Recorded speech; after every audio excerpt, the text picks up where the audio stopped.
Okay. We're recording. All right, I'll get started. My name is James Pepper. I'm the chair of the Vermont Cannabis Control Board. Today is September 28th, 2022. It's 1 o'clock, and I call this meeting to order. Let's see, we are on the cusp of our first retailers opening in Vermont. I thought I might just do a very brief recap as to how we got here. I know we're all trying to collectively forget the pandemic, but this agency was born at the height of COVID. One of the many consequences of that timing is that there were significant delays in appointing the board members. Instead of starting on January 1st, 2021, we started on April 19th. And I know people might think a 4-month delay, what's the big deal? The problem is that so much of our early work could not proceed until it was blessed by the legislature. You know, the fundamental questions about our market structure, our fee structure, our budget, and our staffing request. We didn't even have an office or an executive director by the time the legislature had left town for the year, let alone a solid idea of what this market should look like, what our staffing needs were going to be, or whether we would need to cover our budget entirely with the fees that we collected from our licensees. And once the legislature adjourns for the year, there's no way to call them back and say, hey, can you approve these plans for us? We had to wait until earlier this year. And even then, it took some time for the legislature to feel comfortable with what we were proposing and give us permission to proceed. There's a metaphor you often hear when talking to other cannabis regulators about building a plane while it's taking off. I think our situation was much more in the realm of building a parachute while we were in free fall, hurtling towards this May 1st date for licensing cultivators. It's hard to imagine, but until July of 2022, we literally only had 4 full-time staff members and the medical team.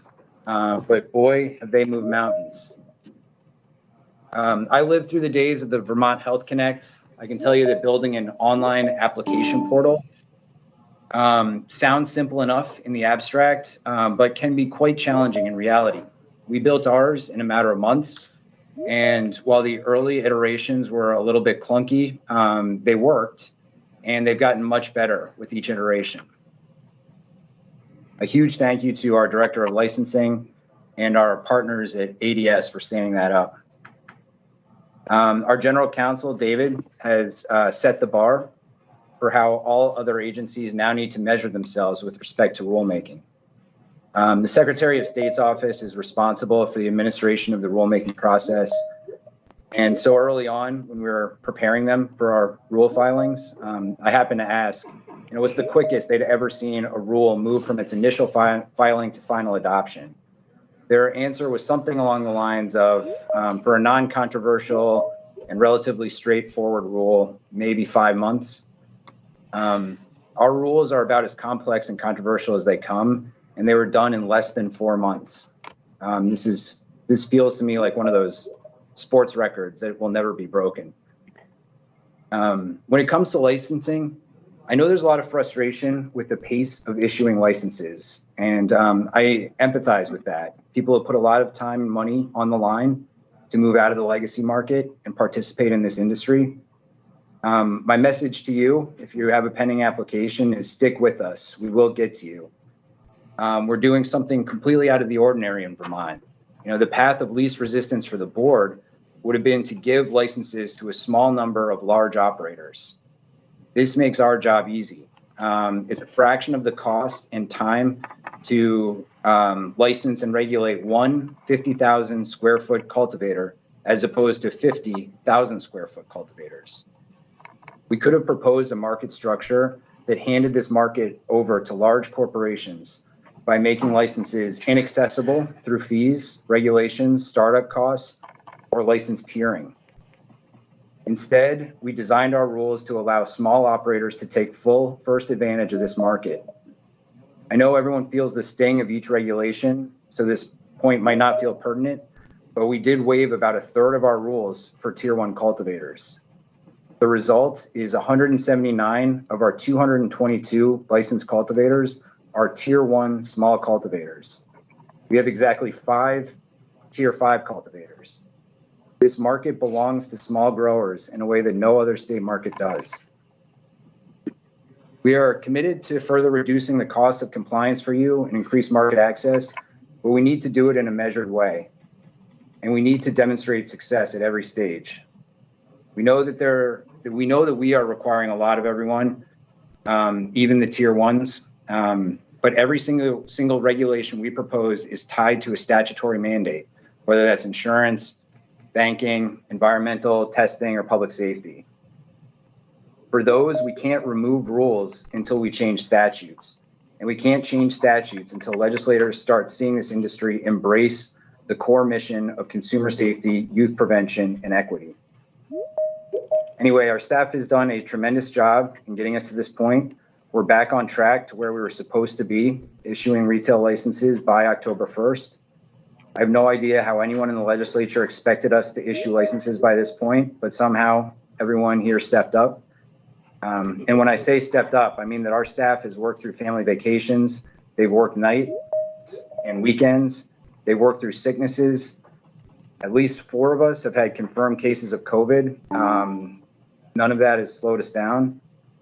And, no one here gets a bonus if they get through 10 applications instead of 5, or if they spend an extra hour on the phone with a person who needs help with their application. Our staff has been hustling because they feel the urgency and importance of the work we're doing. It's a dedication to the mission and a belief in Vermont that drives us to do more and push harder here. But I say that in full recognition that this pace we've been operating at is not sustainable. 230-ish licenses in 5 months is incredible, but it's not something that we can keep doing under our current staffing regime. We have 3 full-time employees dedicated to the adult use licensing program and 5 compliance staff. I would challenge anyone to present me with a cannabis board that's done a better job in getting licenses out more effectively, efficiently, or equitably than our team has done. I say that in the same breath that I'm saying that I'm directing our staff to slow down to a more sustainable pace. We are in this for the long haul. We can see supply chain bottlenecks developing that we need to address. We will continue to work through our pending licenses, but I suspect the number of approvals each week might slow down as we focus on a broader and more complex set of work. Julie, Kyle, is there anything you want to add, just, on the verge of this market opening at this point? I agree with everything you said, Mr. Chair, and I appreciate your comments. And I just want to add my thanks to the staff. It really has been an incredible thing to watch people take, words that we put on paper and turn them into action, and setting records and putting those words on paper. So I appreciate all of the hard work that's gone into this. Thank you. Yeah, ditto. Likewise. I can't look around at the people looking at us enough. With a sense of gratitude. I think for folks listening, I remember back to our first couple board meetings, and one of, nobody was really familiar with the 3 of us. And I think we've spent, at least at the beginning and continuing over the last 18 months, a tremendous amount of time trying to get the trust of folks that are interested in this community. And trust isn't built overnight. Trust isn't built in 18 months. But I know a lot of folks are frustrated out there. But we're going to do everything we can to help folks who want to be in this marketplace find their footing. So remember that the next time that you're frustrated. Don't be so quick to react that the sky is falling. Remember, everything that we've done has been to help small cultivators find their place here instead of big businesses coming in and as the chair alluded to, that would be a lot easier for us to do internally, and it's not the direction that any of us want to see this market take place. So thank you for bearing with us. So product registration, just a few notes about that. The product registration form and corresponding payment portal will be live on our website by the end of the day at ccb.vermont.gov/forms. This is a key component of our consumer safety mandate, where licensees will be providing information to the board about labeling, packaging, and the test results of the individual products that they're going to be bringing to market. This only has to happen once per product type, and it can happen at the cultivator, the wholesaler, the product manufacturer, or the retail level. But generally speaking, it will be the responsibility of the licensee that's putting their name on the product to register that product. It should be fairly straightforward with respect to cannabis products. When it comes to flower, we need a registration for each individual cultivar. Each cultivar only needs to be registered once, but if there is a different cannabinoid profile, that needs to be registered on its own. The form is a Microsoft form. This is a temporary solution while we build this functionality into our primary licensing portal. And speaking of Microsoft forms, I did want to turn things over to Carrie to do some additional guidance on inventory tracking. We've included in our agenda today a question and answer period so that people can ask questions directly and get comfortable with some of the terminology we're using and the data points. But before we turn things over to you, Carrie, just want to approve the minutes. You guys had a chance to look at those? Yep. All right. Is there a motion to approve? So moved. Seconded. All in favor? Aye. Aye. All right. Carrie, are you with us? I am. Yep. Are you ready to get going on the cultivation inventory tracking? Sure. Yes, we can do that. I'm going to have to share my screen here, and thank you for the floor, Chairman. This might take a second, but for the folks at home, I wanted to sort of introduce some topics that we've come up with to sort of help us put this all together. That's not the one. All right, so my technological challenge here, one sec. Let's go. There, I wanted to start here before I delve into the process for growers for inventory tracking. And one of the terms I wanted to highlight is harvest lot. A harvest lot is, in our rule, it's sort of described, it's separated by strain or cultivar, but that's not what we're doing here. That's a relic from the hemp program. In this case, we're going to define harvest lot as any cannabis that was grown in the same lot. So regardless of cultivar, if you planted it at the same time, it's on the same flower cycle, it received the same inputs, and was harvested around the same time. I know plants mature at different times, but in the same sort of week. We're going to call that a harvest lot, and primarily for the sake of testing, so that one harvest lot receives the pesticide test, and then that harvest lot will be broken up into process lots. And if folks think of a better term, that's fine, but right now we're calling them process lots. And the processed lot is whatever you break that harvest lot down into. So if you are selling the entire thing as fresh frozen, it's one harvest lot. If you're selling trimming and selling premium flour directly to a retail operation, that batch of premium flour is a process lot. If the trim from that lot is being sold to extraction, that is its own process lot. If you've got multiple sort of cultivars in that field and you want to sell them separately, each one can become its own process lot, but you can recombine the trim and sell that as a process lot. And this flow chart that's up sort of dictates when and where the consumer protection testing needs to occur. But I wanted to start there before we move into the form.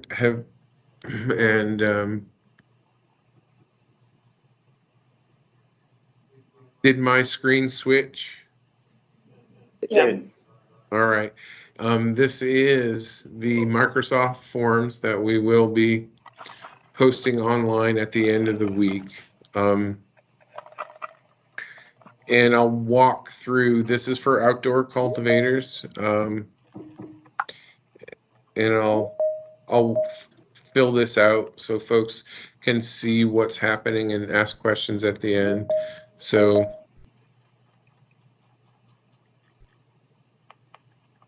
name of the establishment, license type, mixed outdoor. So this is a drop down list for all the cultivation types we currently have listed. Tier 6 is on there, even though we don't have any Tier 6, but this is for all the outdoor types. We have a different form for indoor, and it's basically the same, but it asks more questions about when you initiated flower. And then your license number.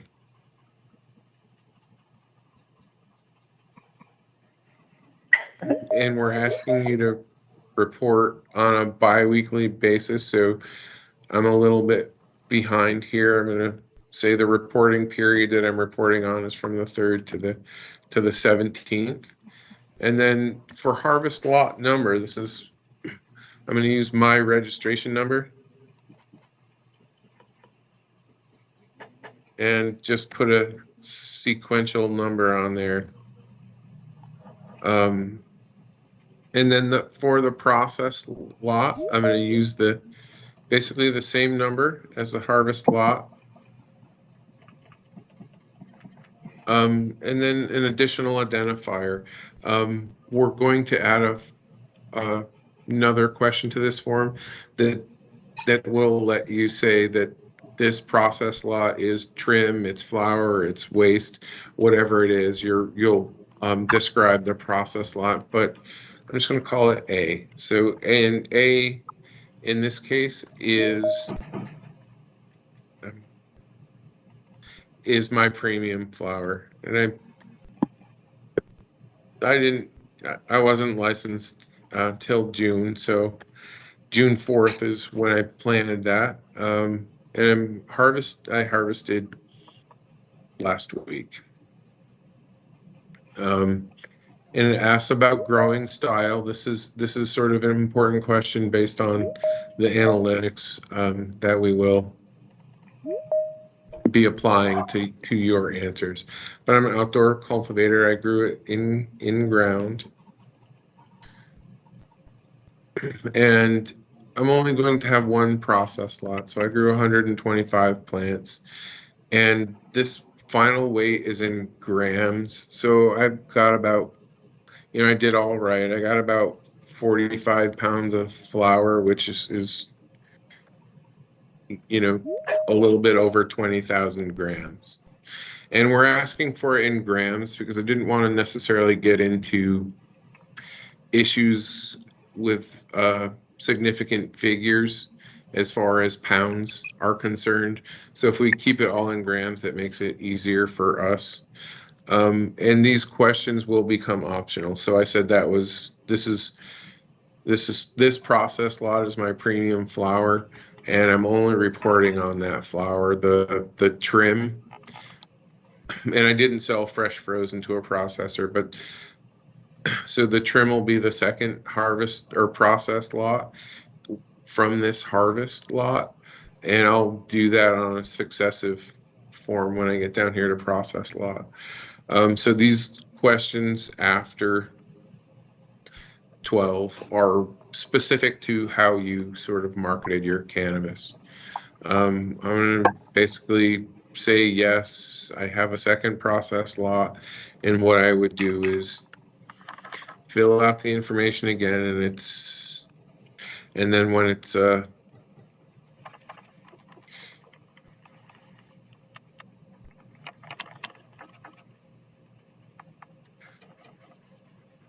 this second process lot is the waste. So I had, 40,000 pound or 40,000 grams of waste, and then I didn't have another process lot. And then there's an attestation at the end of that form. Then I would hit submit, and your information comes to the board. So I need to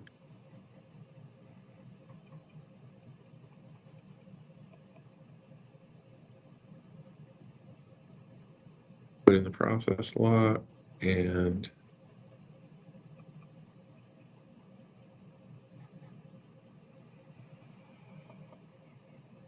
sorry, I was trying to go quick.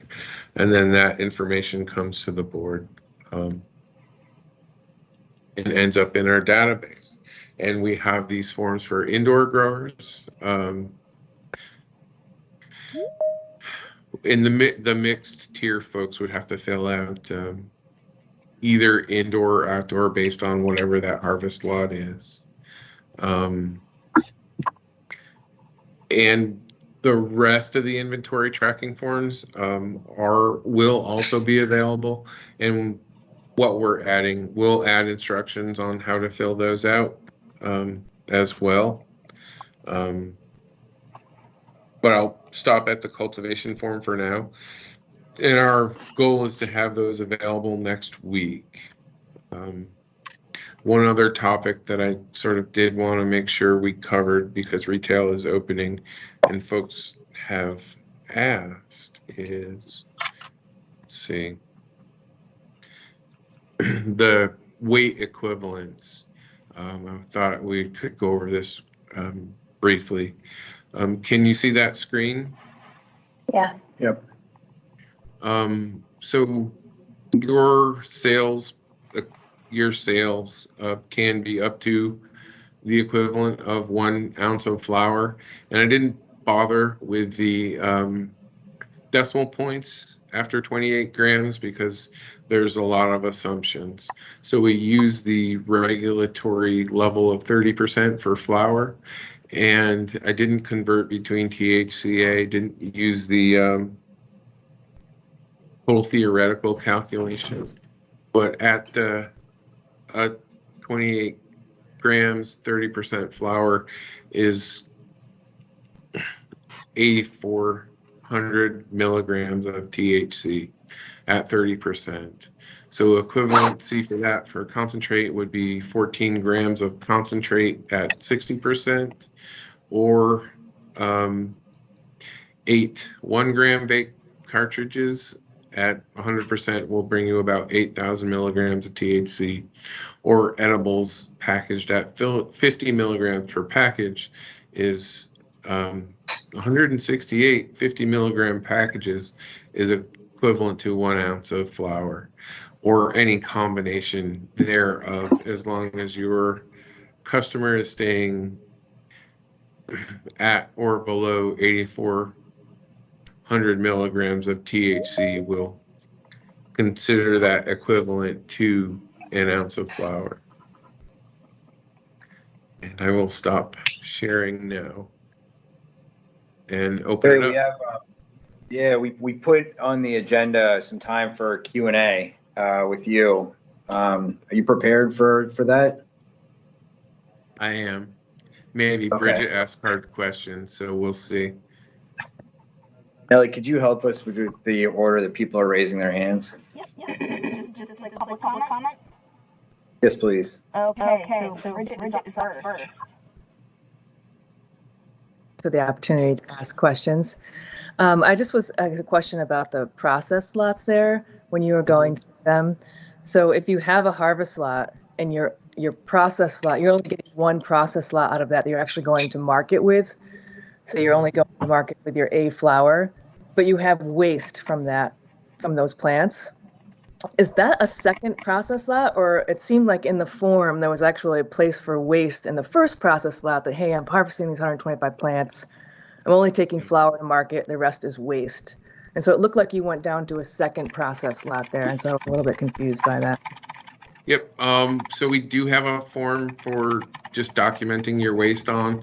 And at this point, you can take either route. You can use the reduction form, your reduction in inventory form to report waste, or you can do it right there on the process lot form. I don't feel like it's a process lot, especially if it's root balls and stems that are waste. But either way, we can capture that information, whether it's done in the reduction form or as a process lot, and you're calling the rest of that waste. Okay. And I had one other quick question, if I'm able to do it. Just wondering, as you collect this data, are you going to be kind of making publicly known how much product is actually becoming available into the market, so we have a sense of, as a consumer, what's available, and as an operator, as a retailer, what is actually out there and available to sell, or at least coming into the market because it's been registered as a lot that's in process? Yep, that's a goal, Bridget. And as we move forward we're working with a couple different IT vendors right now. This is an interim solution. In mid-November, we should be going live with a more permanent solution that will have data analytics from a company called NCS, and you'll be able to sort of see all of that on our website in a dashboard form. But between now and December, you may not have that information available. We'll do the best we can. Great. Thank you. Appreciate it. Finest.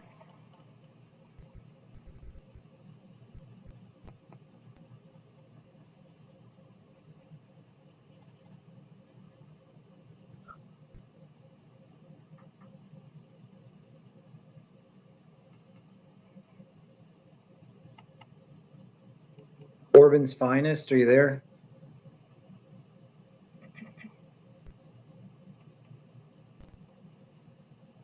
Nelly, why don't you move on, and if they put their hand back up, we can get it going. All right. Sounds good.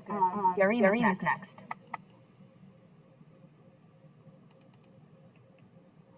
Hello, everyone. Yanin Plantillas, Red Clover Analytics. I actually have two questions and a comment.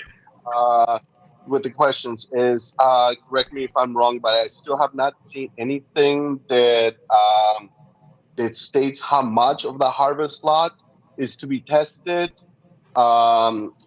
Say tier 1, it's fine and dandy, but tier 5s are going to be a little more difficult, because if you're saying, you only have to test the harvest lot, tier 5 can grow 1,000 plants in a tier 5 at the same time of several cultivars or the same cultivar. You're telling me they only have to have one test for the whether 1,000 plants that can grow in that area. So need to be a little bit more clear how much of the harvest lot are we to test. The other one, if you want to answer that, or you want to? Sure.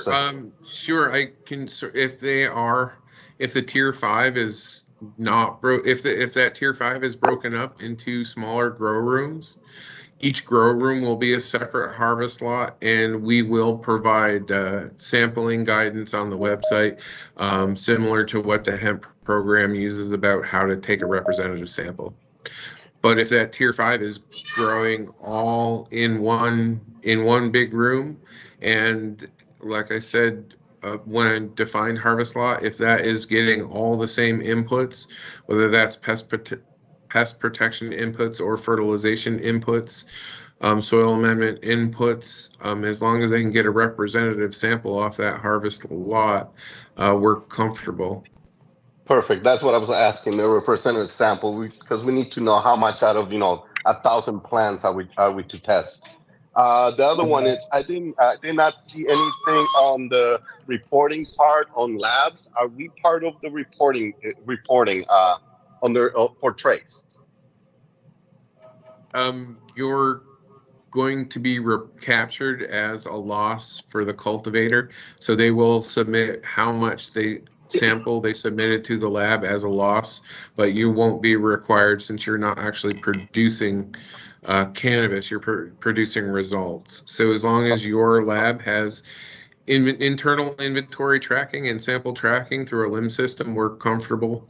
When we come in and audit your records, we'll be able to see how long you retain a sample and how you discard it. And other than that, you won't be responsible for tracking inventory through this Excellent. system. Thank you, Tom. Well, I kind of thought so, and I kind of hoped that was the case. And my last one is I have reached out to you to get a few things in line for what you guys need from us, to our license, and you still have not gotten back to me. And it's been almost a month, and I really need to get moving with all this stuff because we're being held back by several things, and be able to get a license is one of them. But that's it. Thank you very much for the two answers you gave me. Mm-hmm. All right, Jason Powell is next.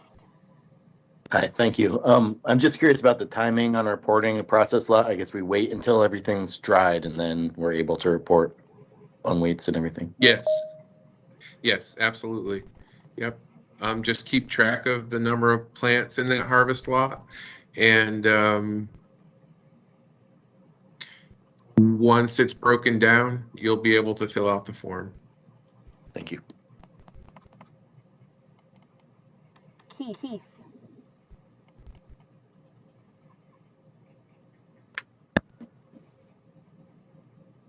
Hello. Hello, Keith.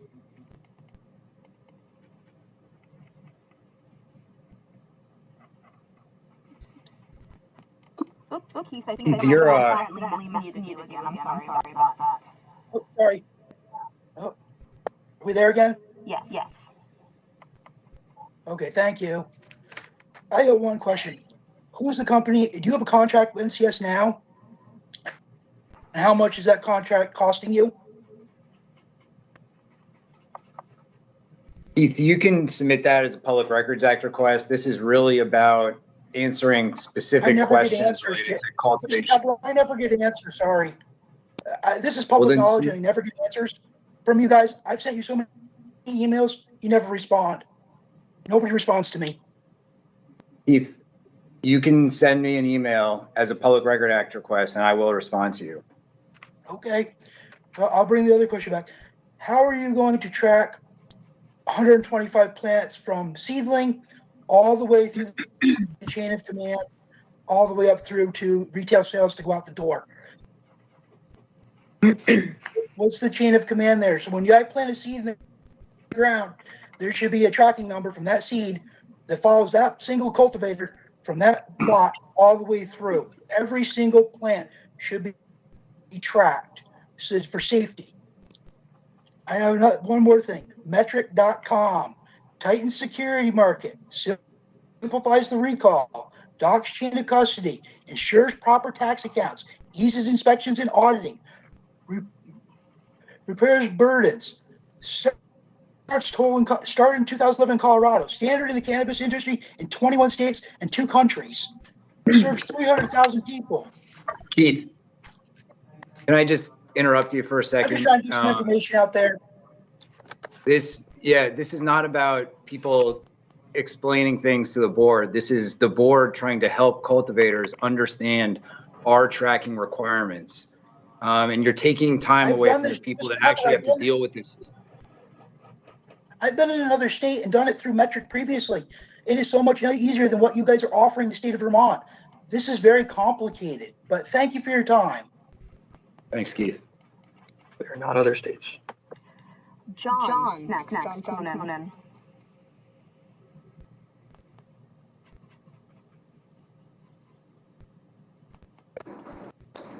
Can you hear me? Yes. Okay, thank you. So I have a question about the final weight in weighing the waste. For example, I wasn't even thinking about weighing the root balls, but I mean I could do that. But initially I harvested a couple plants and I weighed them out of the ground, and then I weighed them once they've been blocked and all the fan leaves and stuff are off. I'm going to weigh them once the buds are removed and trimmed. I'm going to weigh them once they're cured. I'm on the right track there? Yes, you are. And the sort of root ball and stem is legacy from what the medical program was required to do. We're not necessarily going that far. If you're leaving the roots in the ground, don't dig them up and weigh them. Okay. But your hanging plants, just the most important thing is number of plants versus pounds of flower. But we're asking you to report that in grams. That's fine. So in terms of the waste, I'm now starting to, because of the wet weather, I'm now starting to go through and defoliate everything. All those leaves are on the ground. That's waste. I don't have to worry about that? Okay. You don't. No, once you've got it hung and dried, the waste is going to vary, but really the analytics that are being applied really are based on number of plants and pounds of dry usable flower that are produced from that number of plants. And while we were capturing waste, like you said, it's getting to be a tough time of year. You might scrap a plant or two entirely from that harvest lot, and that would be good for us to know. So if you have previously reported that you had 125 plants in the ground and you only harvested 120, we're going to wonder where those other 5 plants are. So that's why that sort of reduction in waste is available for you guys to report to us. Okay. Did I answer your question? Yep, I'm listening carefully too. It just way simpler. I just something. You broke up a little, John, but yeah, primarily keep track of number of plants harvested and weight of flower and weight of trim. Okay, those are our most important tracking pieces. So we're not going to have to sign up with a company to do any tracking and tracing at a large fee to us? Correct. That's why we're building this system. Some folks may in the future choose to do that, as the reporting will be seamless. But we're designing a system that won't require that because we have so many small scale growers. Thank you. I just want to say I am so grateful for the way that you guys are doing this. You started this thing. I know it had to be really difficult, but what you're doing, I've never felt that you have our best interest at heart here. I've never lost confidence in that. And I really appreciate the small grower work, thought that has gone into this. And I do feel like you're helping us with our brands in the future with this good start. So thank you. Thank you. Jeff.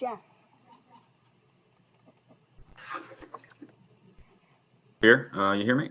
Yes. Oh, okay. Well, just wanted to thank everyone for all your hard work, and yeah, I do also appreciate the focus on the small growers. That said, I did have a question about on that first screen where you were selecting your tier type. As a mixed grower, say I was reporting an outdoor, would I select mixed there, and then later would it ask me for indoor or outdoor? Yes, absolutely. So there'll be a separate form for indoor and outdoor grow, basically because you can control more on the indoor grow, and you'll give us information about the time that the plants were in veg and when you started the flowering cycle and how long that flowering cycle was. But you'll select your appropriate license type because that'll be tied back to your license number. Okay, so I And do that, and then the next screen, it would identify indoor, outdoor from there. correct. Yep. Oh, okay, perfect, thanks. Kate.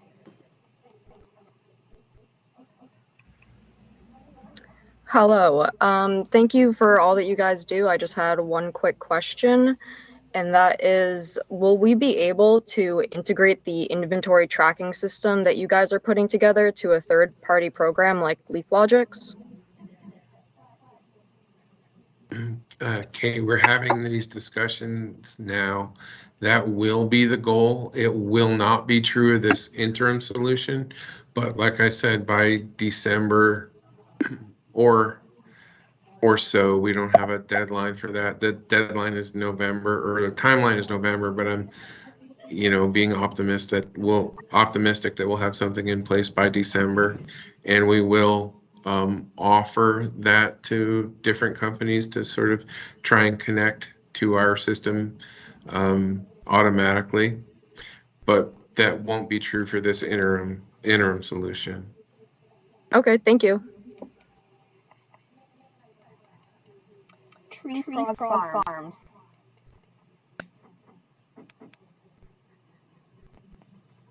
Hi guys. I just had two quick questions. Is there, for the scales we use, will there be any calibration requirements or accuracy requirements of the scale down to 0.01 grams or anything like that?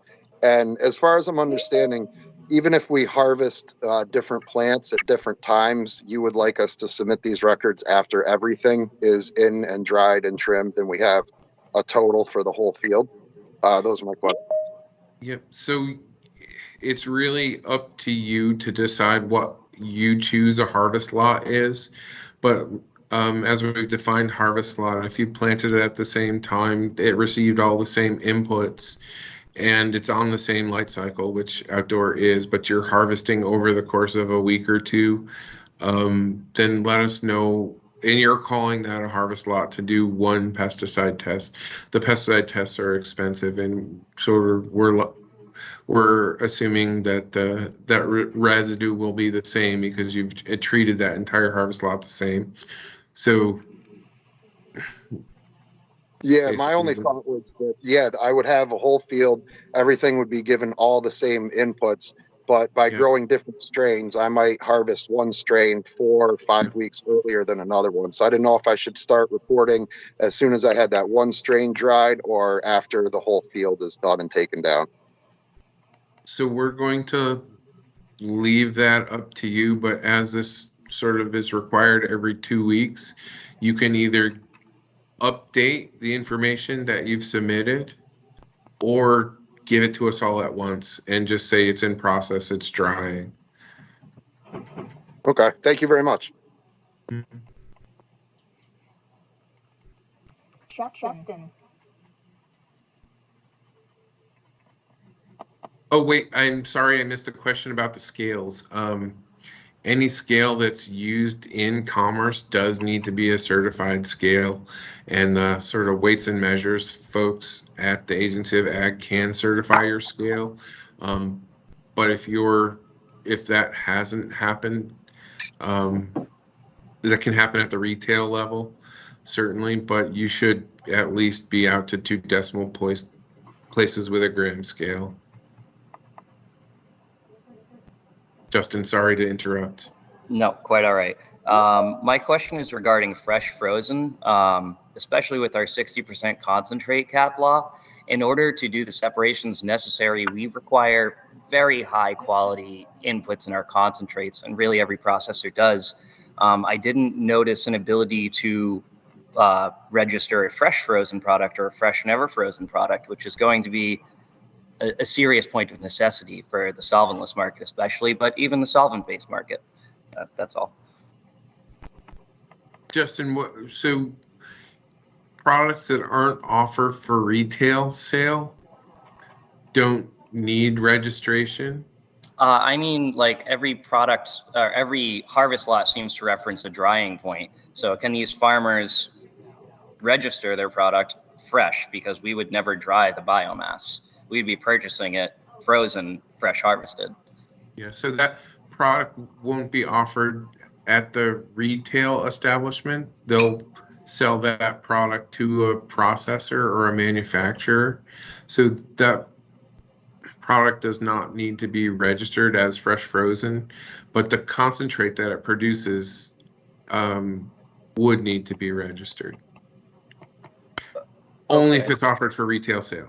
So if you're doing fresh frozen concentrate and then selling it to somebody who's putting that in a vape cart, those vape carts need to be registered. Whatever's being offered for sale in the retail establishment needs to be registered, but the interim, the process extracts don't need registration. Okay, so farmers will be able to input their harvest as wet weight. Absolutely, and that's okay. Perfect. Sorry, I went through the form fairly quickly, but you do have an option for giving us fresh frozen weight. Okay, thank you. Mm-hmm. Barry, I'm just going to give you a quick time check. We scheduled 30 minutes. We have about 10 minutes left on that 30 minutes. So Nelly, if you wouldn't mind just kind of prioritizing first-time questioners, we can do this again if we need to. I know there are a lot of questions around this, and we do have a way for people to kind of ask questions, submit them as a kind of public comment, and we can get back to them. But and I do think this kind of helps us stand up additional guidance or FAQs, so on and so forth, that we can kind of get on our website as well. Jesse. So much. First question is the harvest lot number. Carrie, is that something we choose and assign? I know you used a registration number, but we don't necessarily have that. Are you a cultivator, Jesse? Yes, I am. And I thought one of the first things you did was put in what was called a harvest lot number. Yep. In the interim, while you're waiting for your license number, I would suggest you do have a number that the board has that's provided. Our license number is the harvest lot number. Yes. Okay, very good. So use your license number, and then I just, for the first harvest lot, I put 001. Okay. So your license number and then a sequential number for harvest lot. As we move forward with developing a new system, those could potentially be auto-generated by a system, but I also wanted to give growers some flexibility. So I didn't want to tie it to a date. So just a sequential number after your license number is sufficient for harvest lot. Okay, very good. And I think the biggest question for me and probably for other growers is just how to organize this. And I hear that you guys are giving us a lot of flexibility in how we orient ourselves to harvest lot versus process lot. But just to try to get some clarification here, for testing, not just pesticide testing, but the other required testing from a lab, is that going to be based off of a strain, a harvest lot, or a process lot? So the short answer is yes, and that's only because you get to decide. Okay, so even if we had 300 plants of and 22 strains, we could choose to test all the testing requirements for one sample. So as long as it's all, if you were going to harvest, if you're going to do that as a harvest lot, your entire field, then that, and it had all the same inputs, then you only need one sort of pesticide test on that harvest lot. But then depending on where that goes, if that flower is the process lot, is flower to be it's smokable flower, then it needs the potency test, the microbiological test. And moisture you'll get from the lab, but we're looking for something below 13% just for shelf stability. And then if it's being offered for extraction, I don't know if you can see the screen. I popped that flow chart back up. If that process lot is being offered for extraction, you'll probably want a cannabinoid test just so you can get paid appropriately. But then it breaks down that processor. Yep, All I the see, testing will all be. those. But really, I think my question is just the clarification that you guys are saying one plant is okay to do all of the required testing depending on the license A or subsample. a subsample, yes. Okay, very good. All right, and then do we need a separate process lot for flower versus pre-roll, or it's just really flower versus concentrate versus edible? So if smokable flower is synonymous with pre-roll. Okay, very good. Yeah. Okay, and then last one. Sorry to cut you off, Carrie. I just want to get through these, but I appreciate your thoroughness.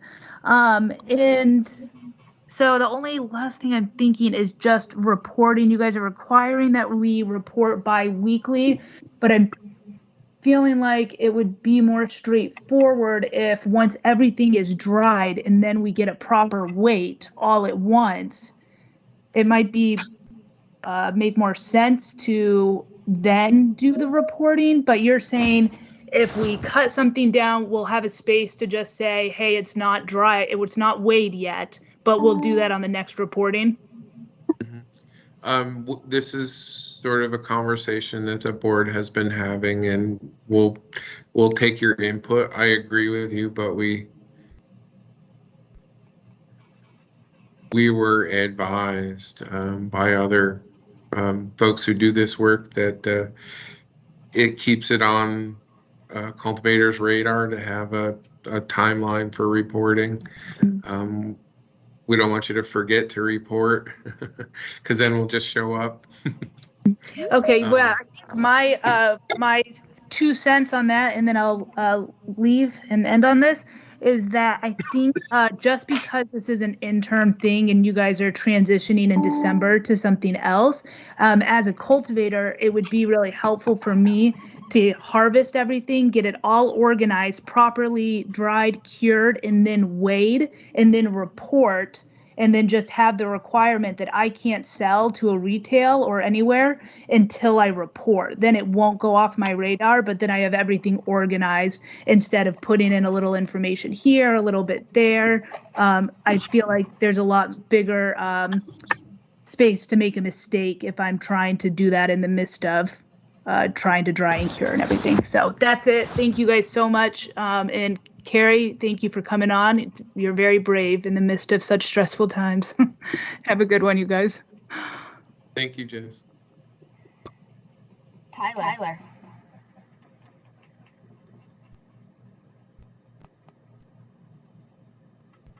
Hi, thank you. And just 2 quick questions for you. One, just to clarify about the waste weight for the reporting. Are you saying that we just need to report dry weight? So nothing fresh needs to be reported? I was thinking so, yes. And like I said, waste is not something we're necessarily tracking as long as you have waste weight. Dry weight works. I understand some people buck in the field and the stems just fly out there and they're selling fresh frozen. So we're not going to get a weight for their waste. But if you are hanging a whole plant and you're able to sort of get a weight for the waste, it would help our analytics to have that information. Okay, cool. And then second question is, when will the guidance for this be posted, or will we be able to access the recording for this? Both are yes, you'll be able to access a recording, and we're hoping for the guidance and the forms to be posted online next week. Perfect. That's it. Thank you guys for everything you do. Carrie, I'm going to stop you there. Everyone who still has their hand up, please, these questions are incredibly important. I can hear, the urgency in everyone's voice and the kind of concern to get this right. Please go to our website, fill out the public input form, put your questions in there. And that'll really help us kind of understand where questions remain, where further clarification is needed. And this recording will be available on our YouTube page. Search CCB Vermont and look there. It should be up, I think, usually by the end of the day. So you can go back and watch some of the answers to these questions, and we'll keep kind of getting good information out there. We need to just continue to move through the agenda. Yep. Nelly? Sorry, very quickly. This meeting is actually live streamed, so it's already up on YouTube. Oh, great. Okay, great. Look at that. All right. Thank you, Carrie. That's, I know it's never easy to kind of roll with the punches live like this, but that was really helpful. Brent, can we turn to you for the reviewing of staff recommendations on licensure, social equity status? –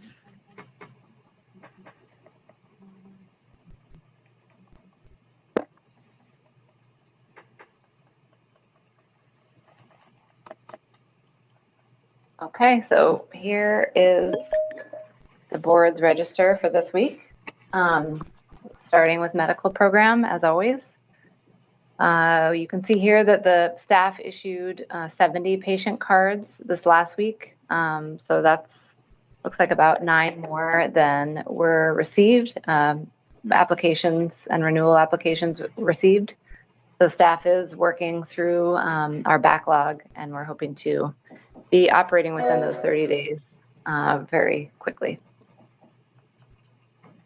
So moving on to our adult use license application numbers.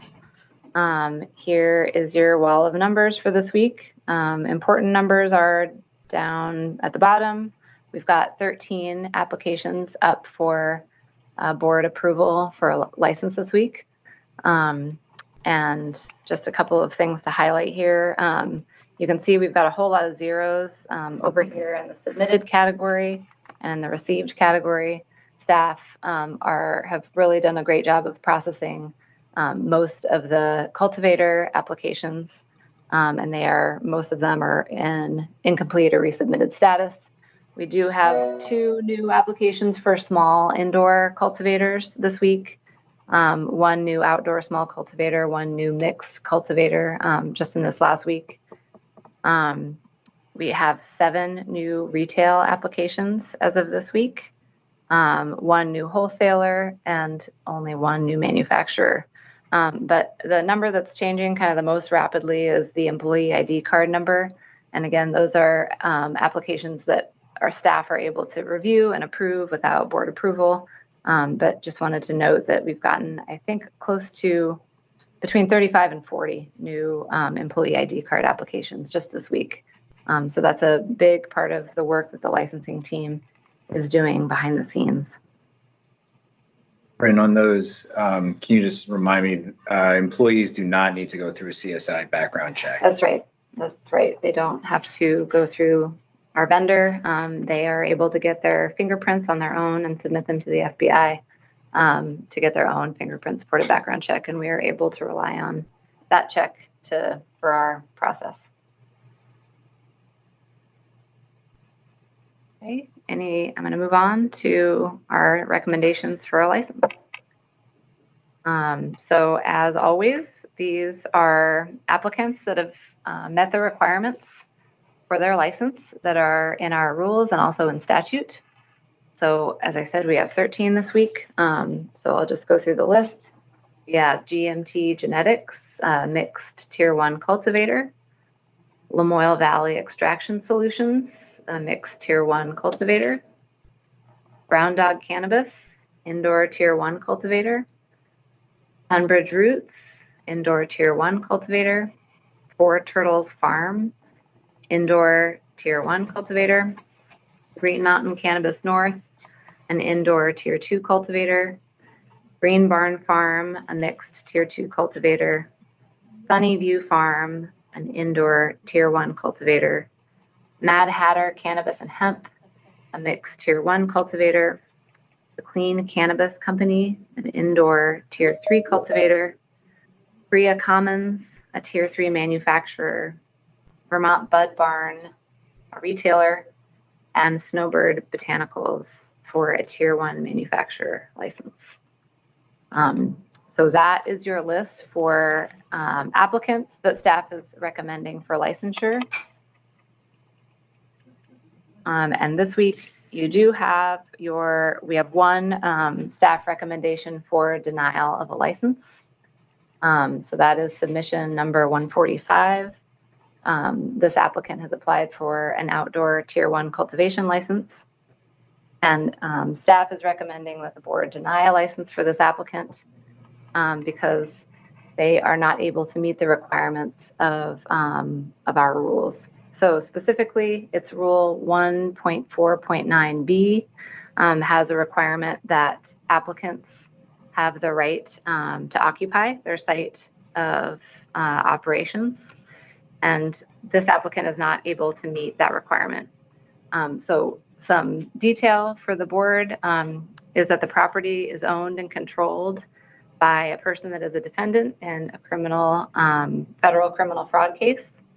That case is unresolved, and the federal court has issued both a notice of indictment and a restraining order pursuant to the property. So because of that, the applicant is not able to meet that requirement in Rule 1.4.6 in two ways.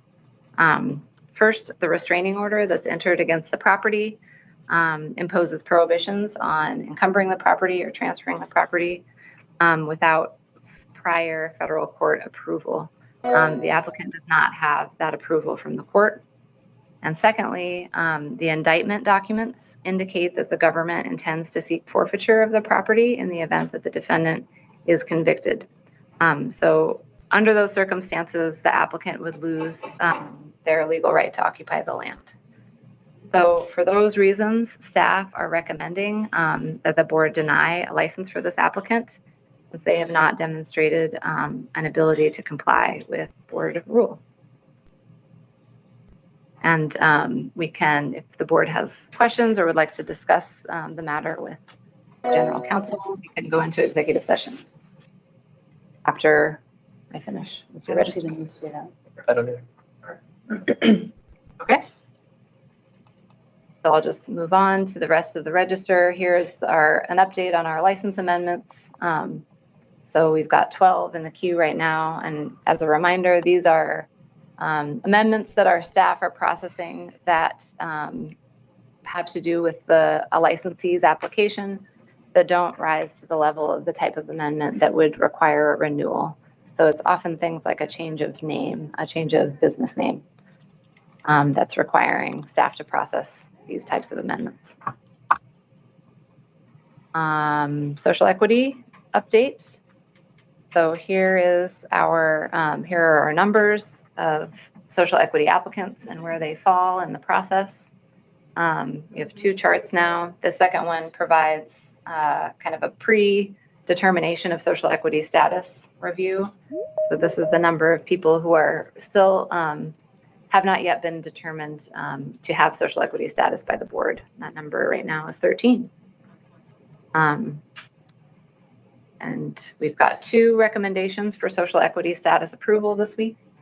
Submission number 176 and submission number 1517. And both of these applicants meet the criteria for social equity individual applicant as defined in board rule. So staff is recommending that the board grant social equity status to these applicants. That is your list for this week. Any questions for Bryn? Nope. Okay. Is there a motion to approve the recommendations? I move that the board accept each of the recommendations for social equity status and licensing as presented to us by staff in this meeting. Oh, second. All in favor? Aye. Aye. Great. Okay. Well, let's shift to public comment. Do this the way that we always do. If you have a public comment for the board, please, and you join via the link, please raise your virtual hand. We'll do our best to call on you in the order that you raise your hands, and then we will move on to the folks that join via phone. Ellie, if you could just help us with the order. Absolutely. Mary is first. Hello, once again, Ian Plantillas, Red Clover Analytics. Thank you again for your time and all the work that you're doing. I'll keep it quick. I just need to make a comment about being able to move forward with that license. I've reached out to Mr. Terry, like I said before, and the last time I heard from him was about a month ago, and all he says, "Oh, I'll get back to you when you're a little more established," which is to me really concerning, because if we are to move into market, we need to know what you guys need from us to be able to be licensed. But that is one my concern, my comment for this time around. If we're not to be, we don't have that kind of guidance, I'm afraid that this is going to impact when we come into market. Thank you very much. And I'm sorry about the screaming baby. It's my daughter. No worries. You never have to apologize for that. Thanks, Yarim. Sarah.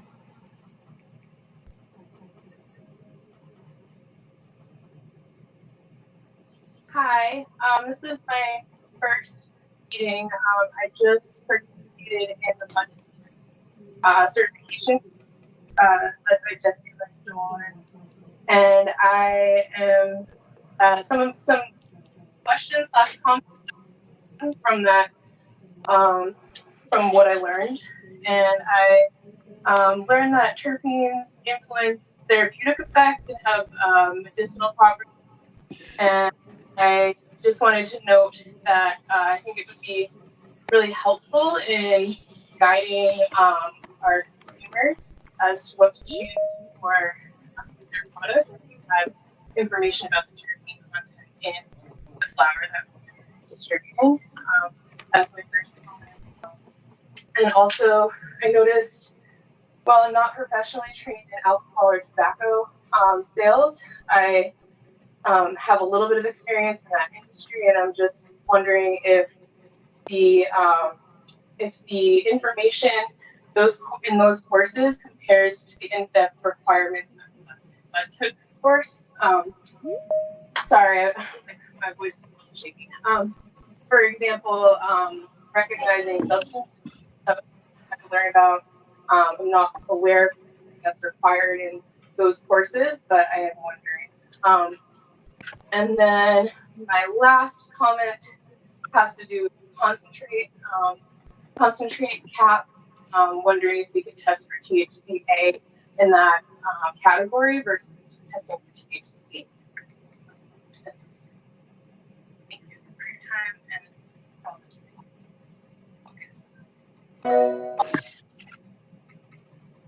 Thanks, Sarah. We don't generally answer questions during the public comment period. You were cutting out just a little bit there. If you want some specific answers, maybe if you don't mind, just going on our public input form on our website and submitting those, and we'll try and get answers to those. Thank you. Mike.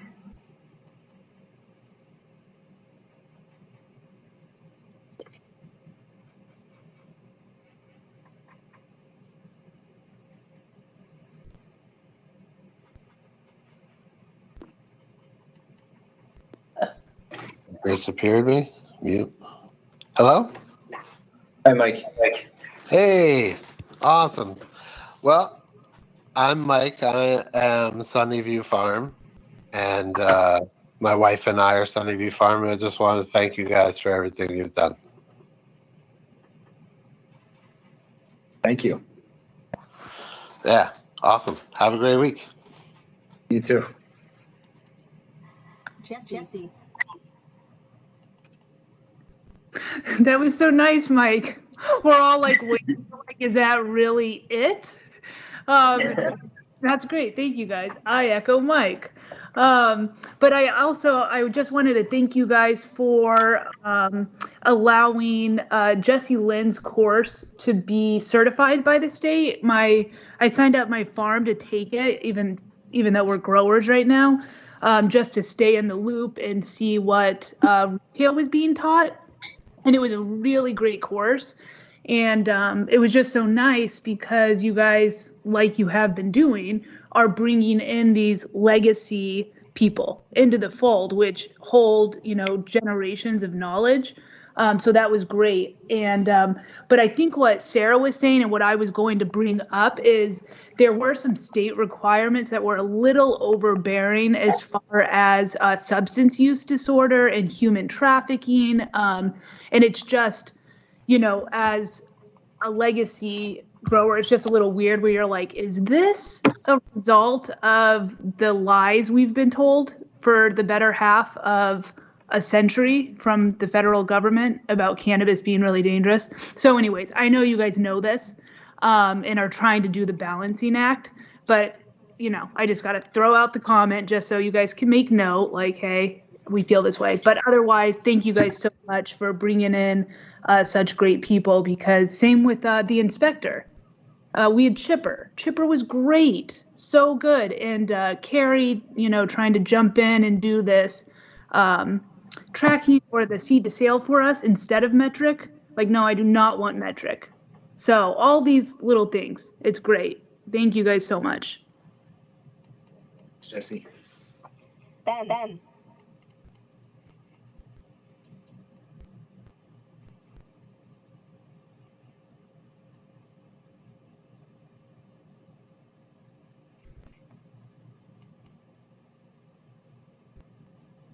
Are you there, Ben?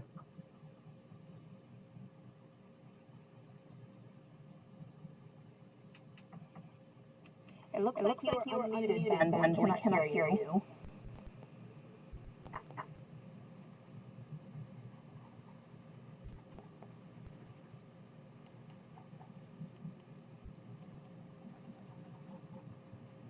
Ellie, do you want to maybe lower Ben's hand and move on, and then if he jumps back in? All right, Ryan is next.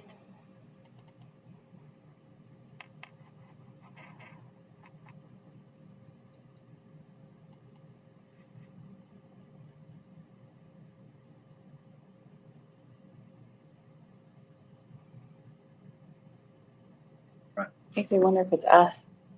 Some people are having problems. Some people are. I don't know. Nelly, are you seeing Ryan unmute as well? He just did. He just did. Ryan, are you there?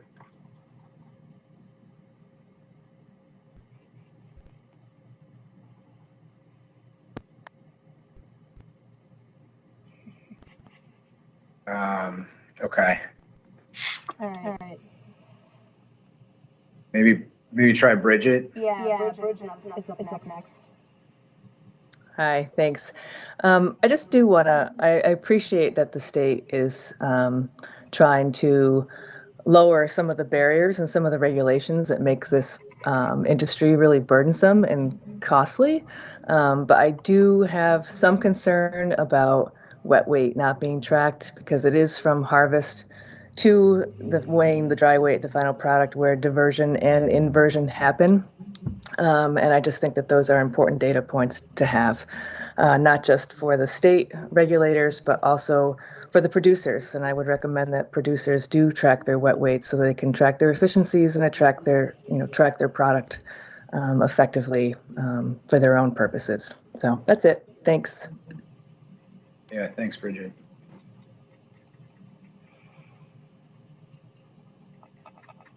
Ben or Ryan, are you able to unmute at this point?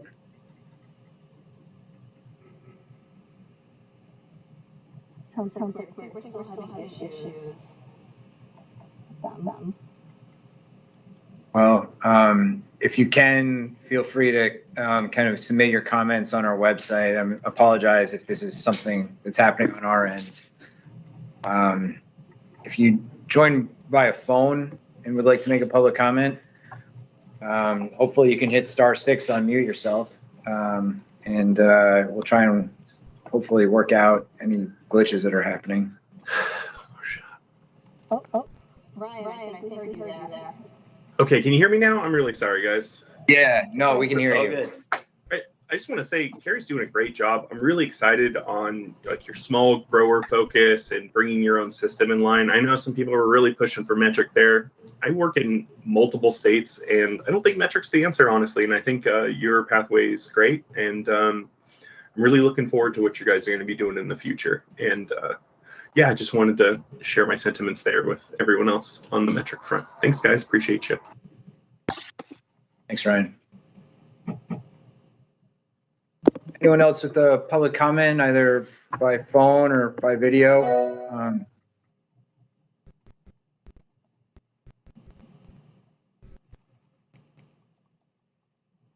Dan?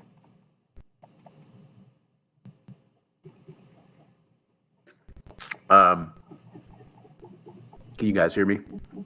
Yep. Okay. Yeah. Sorry, my internet's bad. Yeah, I just wanted to leave some feedback. You know, overall, I think that you guys have a really challenging job and have made incredible efforts. Just feedback that I think that I'd like to mention is, I think a way that could have made it more equitable for everybody in the state would have been to process one license type at a time. Let's get all the outdoor growers done. Then let's get all the indoor growers done. Then the manufacturers, and then the retailers, and process all the licenses before anybody can operate. You know, that way you could have said, okay, this is the final date. And if you're a retailer and you've applied for a license, if you've met the requirements, you've been processed and you can open at the same time. If you didn't meet the regulations and requirements, you don't get a license. But it just seems sad kind of seeing a market where some people will have an opportunity in the beginning to make an impact and other people won't. And so that's just my feedback, is if you had just said, let's just take our time to make sure it's fair to everybody and given everybody a chance to participate equally at the same time. That way it would have been a more free market. It's like, we want to see each other successful. You know, I want to see other cultivators and Vermont cannabis entrepreneurs successful, but you know, it's like, we don't want it to be competitive. And, you know, there ultimately will be a lot of people who can't enter the market from day one. So that's just the feedback that I have. Thanks, Dan.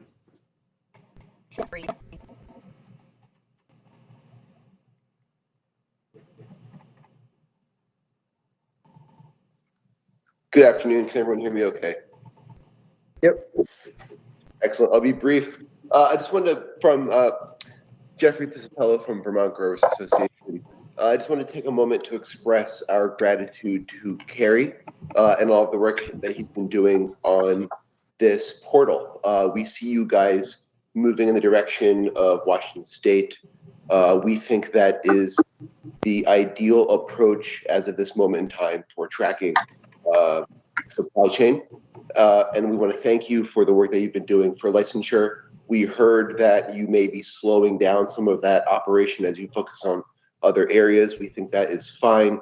We just urge and we want to impress upon you to keep the licensing window open. We understand you won't be closing it without public notification, but please keep that open and please continue to move forward manufacturing and retail applications, please. Just wanted to underscore that. And again, appreciate everyone's work. Thank you, board, for what you are doing up to this point in time. And everybody have a good day. Thank you, Jeffrey. Any last call for public comments? All right, I will close the public comment window.